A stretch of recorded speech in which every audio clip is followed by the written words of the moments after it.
Hey guys, Jenny here. This video is just a brief video on what to do when ideas pop into your head. I'm often having conversations with people who are either in the startup business phase, or they want to create something, or they want to solve a problem, and they have these ideas that come to them and they're just not quite sure how to make sense of it, or they're not sure whether they should actually follow through with an idea.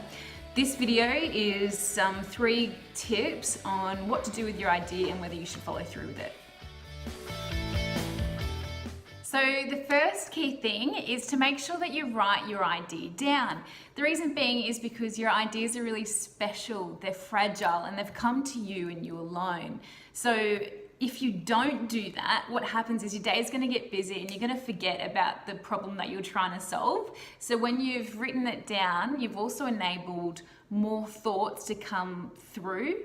And secondly, when you have written it down, you'll notice, whether it's over a period of 30 days or a couple of months, you'll notice that there's a reoccurring pattern. You'll always have one thought that's just continued to come forward. And it's important for you to notice that and to identify it, because that one is the one that you're most likely going to experiment and explore. So the second key thing that you need to do is you need to gather information. You need to do your research on that particular idea. So some of the key questions that you can ask is, has this idea been done before? Why hasn't this idea been done before? Who needs it? Who wants it? There's a reason you need to start gathering information, is because you could potentially be wasting your time. It also gives you peace of mind because it takes you to the next step, which is a decision-making process.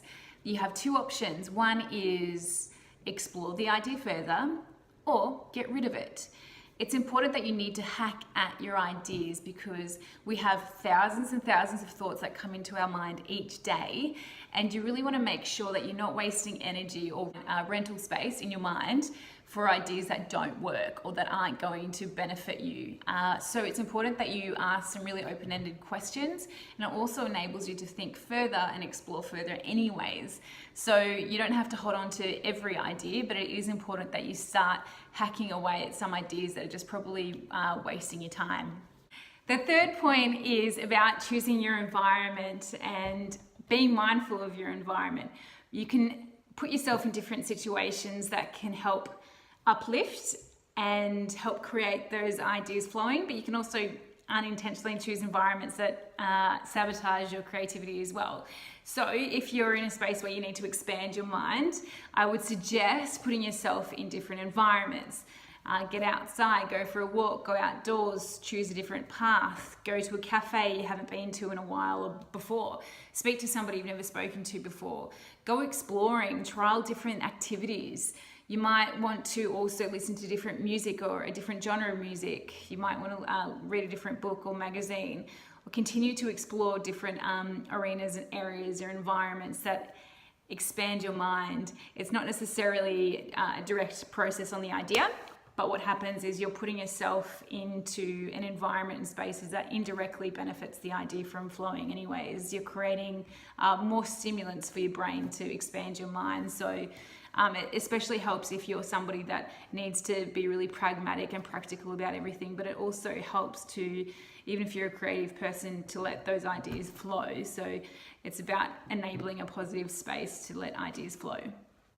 The last key thing is, or bonus tip, is to make sure that when you're going through that exploration phase of your idea, that you're mindful of who you're sharing your idea with. Sometimes people have our best interest at heart, but they can also unintentionally sabotage your idea or your way of thinking about it. It's really important that in the gathering information phase, you get the information, you get the critical information, so that you have the confidence to follow through with it. So with that, that's all I've got time for today. So good luck for those that have an idea, and if you'd like to comment below or send me a link at jennybevisevents.com.au, and follow us on Instagram and Facebook. Good luck.